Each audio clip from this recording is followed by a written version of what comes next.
Unit 3, Learning Target Number 1, Part 2, Finding Factors of Larger Numbers Using Factor Trees. As numbers get larger, listing out their factors can become a bit of a pain. 32 and 56 are going to have a long list of numbers. Another thing that we can do is use factor trees to find our GCF. Factor trees give us prime factors of a number. And a prime factor is just all of the factors that a number has that are prime numbers. So every number can be found by a combination of multiplying together prime numbers. And here's what I mean. We'll use an example. Let's take the number 32. How can we break down 32 into its different factors? Well, let's just pick 2. 32 can be broken down into 8 and 4. 8 and 4 are not prime numbers. So we'll break each one of these down further. 8 can be broken down into 2 and 4. 4 can be broken down into 2 and 2. Now, of these numbers, which ones are prime numbers? 4 is a composite number because it has 2 more factors, 2 times 2. We can never use 1 and 4 when we're doing factor trees. So now we have broken all of these down into prime numbers. We can circle all of our prime numbers. So 32 is 2 times 2 times 2 times 2 times 2. These are all of the prime numbers that multiply together to give 32. And this combination of numbers is unique to the number 32. Obviously, if you multiply these numbers together, you're never going to get a different number. So every number has its own prime factorization. This is called the prime factorization of 32. Now let's do the same thing with 56. We'll take 56 and we'll break it down. 56 is 7 times 8. 7 is a prime number, so we'll leave that one alone. 8 is a composite number, so we'll break it down into 2 more. 2 times 4. 2 is a prime number, so we'll break down 4 because it's composite into 2 and 2. Now we have 2 more prime numbers. There are no more numbers that can be broken down. They're all prime. So the prime factorization of 56 is 2 times 2 times 2 times 7. This allows us to do something really interesting. We'll list both of those out. For 32, we get the prime factorization of 2 times 2 times 2 times 2 times 2. And for 56, we get 2 times 2 times 2 times 7. And then what we can do is we can circle the duplicates.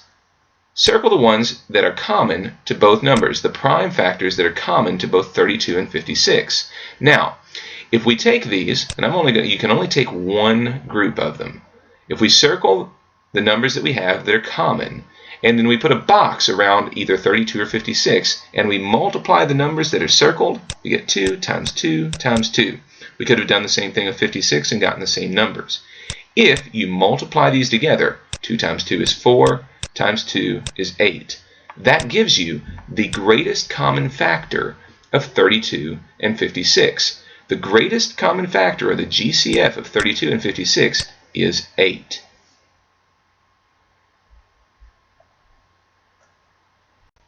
Now let's use what we learned about greatest common factors to solve a problem.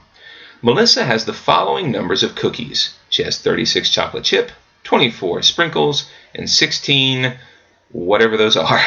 Peanut butter cookies maybe, I'm not sure.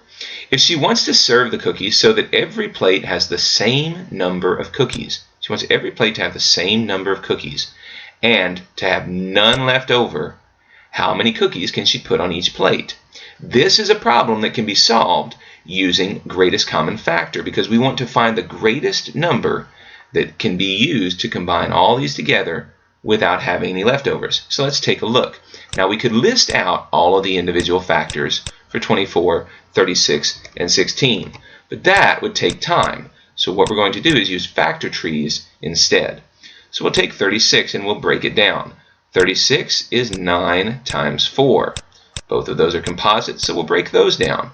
9 is 3 times 3. 4 is 2 times 2. All of these are prime, so this is our prime factorization, 2 times 2 times 3 times 3. We'll move on to 24. 24 can be broken down into either 12 and 2 or 6 and 4. It doesn't matter, you'll get the same result either way. I'm going to use 6 times 4. 6 is 2 times 3. And 4 is 2 times 2. I shouldn't have circled those. 6 is 2 times 3, and these are all prime numbers. So 2 times 3 times 2 times 2 is our prime factorization. Then we can break down 16. 16 is 4 times 4, or it's 8 times 2. Either one will work. That brings you down to 2 times 2. That brings you down to 2 times 2, so that our prime factorization is 2 times 2 times 2 times 2. What we're going to do is we're going to find the numbers, the prime factors that these have in common. Now that we have our prime factors, let's just stack them on top of each other. For 36, the prime factors are 2 times 2 times 3 times 3. For 24, the prime factors are 2 times 2 times 2 times 3. And for 16, the prime factors are 2 times 2 times 2 times 2. Now let's find the ones they have in common. They all have 2. We'll have 1, 2. And they all have 2 2's. But as you can see, not all of them have a third 2, so we can't use another third 2 to find our greatest common factor. And the top one has 3's. The middle one has 1 3, but the bottom one, number 16, does not have a factor of 3, so I can't use any of my 3's. That means that my greatest common factor is going to be 2 times 2, which is 4, and that is my greatest common factor.